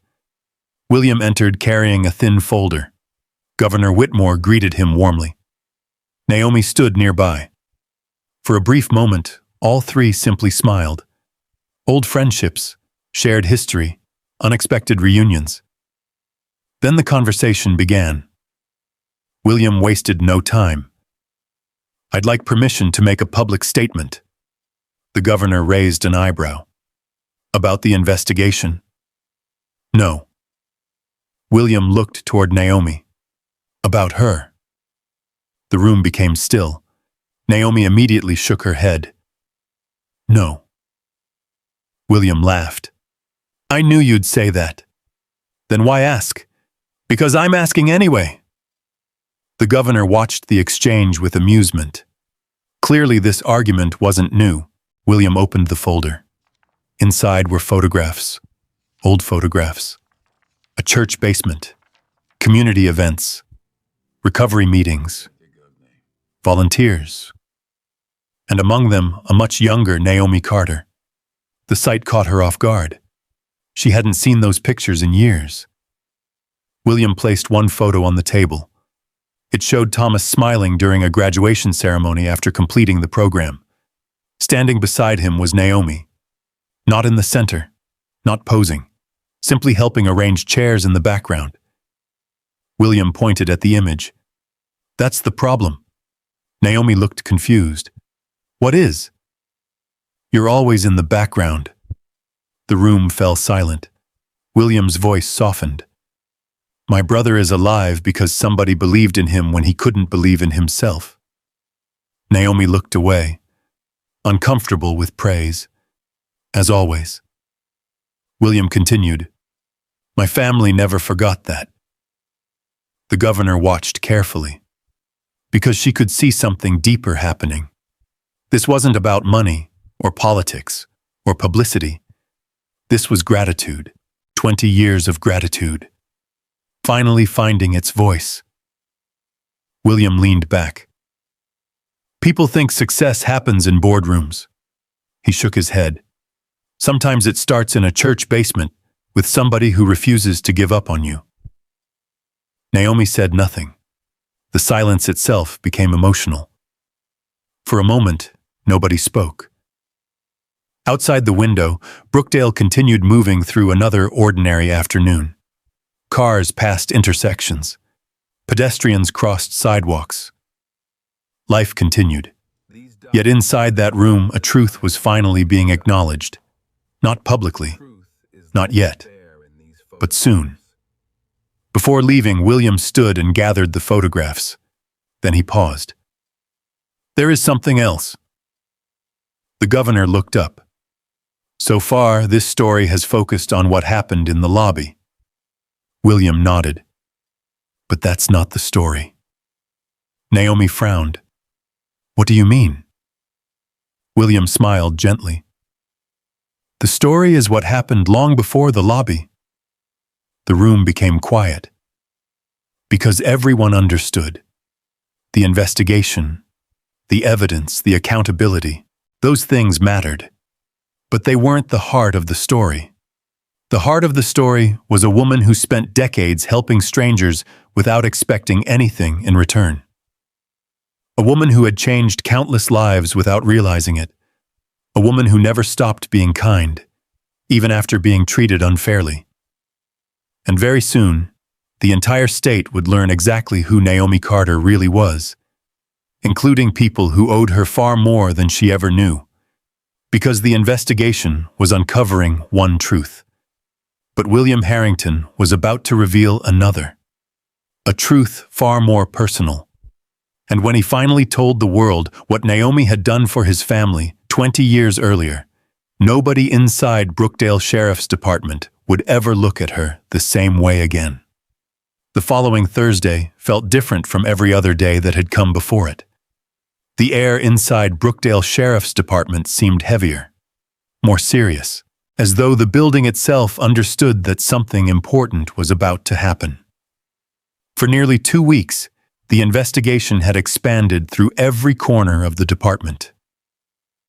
Witness statements, personnel reviews, complaint records, audio recordings, security footage and independent evaluations. Every piece had been examined. Every question had been asked. Now the findings were complete, and the moment of accountability had arrived. At 9 o'clock that morning, a closed administrative hearing began inside a conference room on the second floor. No reporters, no cameras, no spectators, only the people directly involved. Marcus Bennett sat at one end of the table. Governor Whitmore attended as an observer. Department leadership occupied several seats along the wall. Naomi Carter sat quietly near the center, not as a victim, not as a witness, but as the director responsible for overseeing the review. The distinction mattered. She had insisted upon it. The investigation belonged to facts, not emotions. Outside the room, nervous conversations echoed through hallways. Employees understood something significant was happening. Nobody knew the details, yet everyone sensed the outcome would shape the future of the department. Ryan Holt arrived first. His uniform looked immaculate, pressed, professional, exactly as it always had. But the man wearing it looked different. The confidence was gone. The certainty had vanished. Weeks of anxiety had carved deep shadows beneath his eyes. When he entered the room, nobody spoke. Marcus opened the investigation file. The thick stack of documents landed on the table with a soft thud. Then the findings began. Methodical, professional, unemotional. The evidence spoke for itself. The lobby incident, witness testimony, the recording, the missing documentation, the patterns revealed during the investigation. Nothing dramatic, nothing exaggerated. Just facts, one after another. Ryan listened quietly. At first he stared straight ahead, then he stared at the table. Finally, he stared at nothing at all. The room remained silent except for Marcus's voice. When the presentation ended, Ryan's representative offered several statements. Years of service, positive evaluations, stressful working conditions, arguments for leniency. The room listened respectfully. Then Marcus finished his final summary. The evidence was clear. The conclusions were supported. The recommendations were unanimous. Governor Whitmore remained expressionless. Naomi remained silent. Eventually, the responsibility fell to department leadership. The decision was announced. Ryan Holt's employment was terminated, effective immediately. His certification would be reviewed by state authorities. Additional actions would be considered through appropriate legal channels. The words landed softly, yet their impact was enormous. Ryan closed his eyes briefly. No outburst, no argument, no dramatic speech. Only silence. For a long moment, he remained seated. Then he slowly removed his badge. The metal reflected the conference room lights, a symbol that had shaped much of his adult life. He placed it carefully on the table. Nobody celebrated. Nobody smiled. Because accountability is not a victory, it is a consequence. And consequences are often sad, even when necessary. Ryan stood, looked around the room once, then walked out. The door closed quietly behind him. A chapter ended. But the hearing continued. Several supervisors faced disciplinary findings connected to complaint handling and oversight failures. Additional reviews were ordered. Old cases were reopened. Policies were reevaluated. Processes changed. The system itself would be forced to confront uncomfortable truths. Hours later, when the hearing finally concluded, Brookdale County Sheriff's Department officially entered a new chapter. Yet Naomi's attention wasn't focused on punishment. It never had been. That afternoon, she stood in the empty lobby where everything had begun. Sunlight streamed through the front windows. The same floor, the same chairs, the same reception desk. Nothing had physically changed. Yet it felt completely different. People now looked at one another differently. Questions were being asked. Silence no longer felt safe. Footsteps approached behind her. Naomi turned. Jasmine Reed stood a few feet away. For a moment, neither spoke. Then Jasmine smiled nervously. "I heard everything is official now." Naomi nodded. "It is." Jasmine looked toward the lobby doors, the exact place where Naomi had entered nearly 2 weeks earlier. "I keep thinking about that morning." Naomi waited. Jasmine took a slow breath. "I should have said something." The admission seemed painful. Years of silence condensed into a single sentence. Naomi studied her carefully, then smiled gently. "But eventually you did." Jasmine lowered her eyes. "Later than I should have." "Maybe." The answer surprised her. Naomi wasn't interested in offering empty comfort. Growth required honesty. "But you still made a choice." Jasmine looked up. The right choice. The words hung between them. Simple, yet meaningful. Because courage rarely arrives at the perfect moment. Sometimes courage arrives late. The important thing is that it arrives at all. Several days later, another gathering filled the briefing room. This time the mood felt completely different. No tension, no fear, no rumors, just anticipation. Employees filled the seats. Department leadership stood near the front. Governor Whitmore attended again. So did Naomi. A short ceremony was about to begin. Jasmine sat in the front row. She looked uncomfortable, embarrassed by the attention, which made Naomi smile. When the announcement came, applause filled the room. Not forced, not polite, genuine. Jasmine Reed was promoted to sergeant. The room erupted again. Several deputies stood. Others smiled. A few even cheered. Jasmine's eyes filled with emotion. For years, she had worried that speaking honestly would end her career. Instead, honesty had become the foundation of a new one. After the ceremony, Naomi approached her. The new insignia reflected beneath the overhead lights. Jasmine looked down at it, almost unable to believe it. Naomi adjusted the pin slightly, then stepped back. "It looks good on you?" Jasmine laughed softly. "I hope I deserve it."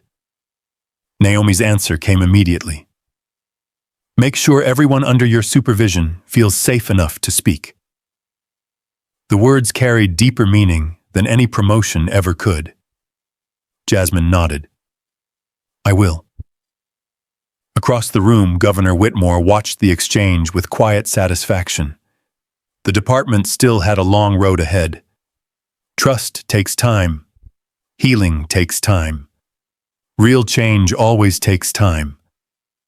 But for the first time in years, Brookdale was moving in the right direction. That evening, Naomi walked through downtown Brookdale alone. The sun was setting. Golden light painted storefront windows. Families filled restaurants. Children laughed outside an ice cream shop. Life moved forward. Normal. Ordinary. Beautiful. Her phone vibrated. A text message appeared. From William Harrington. Simple. Direct. Can we talk tomorrow? I have an idea. Naomi smiled. That usually meant trouble. The good kind. She typed a response. Of course. Then continued walking. The cool evening air carried the scent of fresh bread from a nearby bakery. For the first time since arriving in Brookdale, she felt something close to peace. The investigation was over. Justice had been served. Yet the story wasn't finished, because accountability had repaired part of the damage. Now something else remained. Healing. And tomorrow, William Harrington would reveal a plan capable of changing not just Naomi's life, but the future of an entire community. A plan connected to a frightened boy named Ethan, a grateful family, and a woman who spent decades helping strangers when nobody was watching. The final chapter was about to begin. 6 months later, Brookdale looked different. Not dramatically. Not in the way movies usually show change. The streets were still the same. The storefronts were still the same. The old courthouse still stood at the center of town. The diner across from the transit station still served coffee strong enough to wake the dead. From a distance, everything appeared familiar. Yet anyone who had lived there long enough could feel the difference. Something had shifted. Something important. The change lived in conversations, in attitudes, in expectations, in the way people greeted each other. And nowhere was that change more visible than inside the Brookdale Sheriff's Department. On a bright spring morning, Naomi Carter stood across the street looking at the building where everything began. The same brick walls, the same front entrance, the same lobby doors. For a long moment, she simply stood there. The breeze moved gently through nearby trees. Birds sang from utility wires overhead. The air carried the smell of fresh-cut grass. 6 months. That was all. And yet it felt like an entirely different world. Her phone buzzed. A text from William Harrington. We're ready. Naomi smiled. Today wasn't about investigations. It wasn't about politics. It wasn't about headlines. Today was about something much bigger. She crossed the street. The glass doors opened. And for the first time since that cold Monday morning, she stepped into the lobby without remembering the pain first. Instead, she noticed the changes. A community information desk stood near the entrance. Resource brochures lined the walls. A citizen feedback station occupied one corner. New signage emphasized accountability, transparency, and service. Most importantly, people smiled. Not because they were required to, because the culture had changed. A young deputy greeted an elderly couple entering the building. Another officer helped someone complete paperwork. Small moments, ordinary moments, the kind that rarely make headlines. Yet those moments mattered most. Naomi stood quietly observing. A familiar voice called her name. Director Carter. She turned. Jasmine Reed approached wearing sergeant insignia. The promotion looked natural on hers. Confidence had replaced hesitation. Purpose had replaced fear. The transformation wasn't dramatic, just genuine. Jasmine smiled warmly. You made it. I wouldn't miss this. The two women walked through the lobby together. Several deputies greeted Jasmine with respect. Several greeted Naomi the same way. 6 months earlier, silence ruled these halls. Now conversations felt open, healthy, human. They entered the briefing room. The space buzzed with excitement. Community leaders, teachers, local families, department employees. Everyone seemed eager. At the front stood a large screen displaying architectural renderings, colorful images of a future building. A building nobody had seen before today. Naomi immediately recognized the design. William Harrington's idea. The one he refused to discuss over text messages. The room filled steadily. Then another familiar face appeared. Ethan, the 12-year-old boy from the bus station. Except he wasn't quite the same boy anymore. His posture was stronger. His smile came easier. And he wore a navy blue scholarship jacket embroidered with the logo of the Harrington Foundation. The moment he spotted Naomi, his face lit up. He hurried across the room. "Miss Naomi?" She laughed. The same genuine laugh she always reserved for children. Ethan hugged her tightly. His mother followed close behind. Healthy, stronger, recovered. The woman who once lay in a hospital bed now looked vibrant and full of life. She reached for Naomi's hands. "I've wanted to thank you properly for months." Naomi smiled. "You don't owe me anything." The woman shook her head immediately. "That's where you're wrong." Ethan laughed. "She says that all the time." Everyone laughed. For a moment, the room felt less like a government event and more like a family reunion. Maybe that was the point. Across the room, Governor Whitmore entered alongside William Harrington. Conversations quieted. The event officially began. William stepped to the podium first. The billionaire looked unusually emotional. Not nervous. Emotional. The difference mattered. He waited until the room settled. Then he began. "Most people believe this event is about a building." He gestured toward the renderings behind him. "It isn't." The audience listened carefully. William continued. "Most people believe this story started 6 months ago." He smiled. It didn't. Now the room was completely silent. William looked toward Naomi, then back to the audience. 20 years ago, my family faced one of the hardest periods in our lives. The room listened. My younger brother was struggling. No details, no sensationalism, just honesty. Most people had given up on him. William paused, but one person didn't. His eyes found Naomi again. Every person in the room followed his gaze. William's voice softened. She wasn't famous. No cameras followed her. No reporters interviewed her. Nobody celebrated what she was doing. The silence deepened. She simply showed up. Again, and again, and again.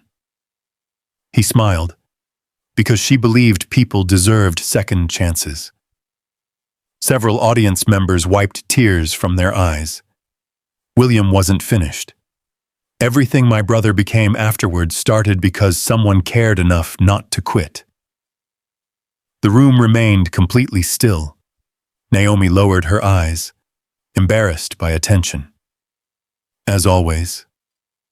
William laughed softly. She's uncomfortable right now. The audience laughed with him. That's another reason we're here. Then his expression became serious. People spend their lives chasing recognition. He pointed toward Naomi. She spent hers giving it away. The applause began slowly, then grew, then filled the room. Long, sincere, powerful. Naomi sat quietly through it, humbled, overwhelmed, grateful. When the applause finally ended, William revealed the final surprise. The screen behind him changed. A new image appeared, a state-of-the-art community center. Classrooms, career training spaces, family support offices, youth programs, recovery services, scholarship resources. Everything Naomi had spent her life building, all under one roof. At the top of the rendering appeared a name, the Naomi Carter Community Center. The room erupted. Gasps, cheers, applause. Several people stood, Then more followed. Soon the entire room was on its feet. Naomi covered her mouth. For once, words failed her. Governor Whitmore leaned toward her. "You earned this," Naomi shook her head. "No one earns this." The governor smiled. "You did." The standing ovation continued. Ethan clapped harder than anyone. His mother cried openly. Jasmine smiled through tears. William simply watched, satisfied. Not because of the building, because gratitude had finally found a way home. Later that evening, after the crowds disappeared and the speeches ended, Naomi returned to the sheriff's department alone. The sun was setting. Golden light poured through the lobby windows. The building felt peaceful, quiet. She stood in the same place where Ryan Holt had confronted her 6 months earlier. The same floor, the same doorway, the same space. Yet she felt no anger, no resentment, no desire for revenge. Only perspective. The worst day of her visit had become the beginning of something beautiful. The investigation had brought accountability, but kindness had created transformation. That was the real lesson. Not punishment, not power, kindness. She looked around the lobby one final time, at the officers helping citizens, at the community resources, at the culture slowly rebuilding itself. Then she smiled, because she finally understood something. The greatest reward was never recognition, never titles, never buildings. The greatest reward was seeing kindness continue after you were gone. Naomi walked toward the exit. The evening sky glowed orange and gold beyond the glass doors. Behind her stood a department learning how to serve. Ahead of her stood a community center that would change lives for generations. And somewhere nearby, a young boy named Ethan was dreaming about a future that seemed impossible only 6 months earlier. Naomi stepped into the evening air. The door closed softly behind her. The story was over. But the impact would continue. Because sometimes the people the world overlooks are the very people holding it together. And sometimes the smallest act of kindness becomes the beginning of everything. If this story touched your heart, think about someone who showed you kindness when you needed it most. Their impact may be larger than they ever realized.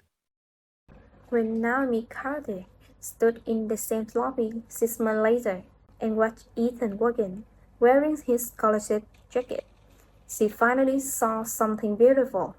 A single act of kindness had traveled farther than she ever knew. The woman who once walked out of the door in silence returned to find an entire community walking forward.